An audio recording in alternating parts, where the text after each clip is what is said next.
বৈশাখী madam বলে একজন মামলা করেছিলেন 2016 সালের মামলা।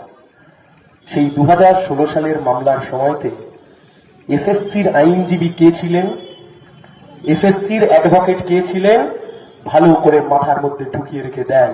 আজকে যে বিচারপতিকে নিয়ে খুব নাচানাচি হচ্ছে, এই বিচারপতি 2016 সালে এসএসসির আইনজীবী ছিলেন। যেদিনকে বিকাশ রঞ্জন ভট্টাচার্য এসএসসির বিরুদ্ধে মামলা করেছিল, এই শ্রীমানরা সেদিনকে আদালতে দাঁড়িয়ে এসএসসির হয়ে সওয়াল করেছিলেন। কারুর মনে যদি সন্দেহ থাকে, আসুন আমি আপনাদেরকে অর্ডার কপি দেখিয়ে দেব যে আজকের যে বিচারপতি যিনি সব ক্ষীর খেতে চাইছেন, তিনি আসলে সেদিনকে এসএসসির আইনজীবী ছিলেন, এসএসসির হয়ে তিনি ওকালতি করতে এসেছিলেন। এই হচ্ছে সেই মামলা।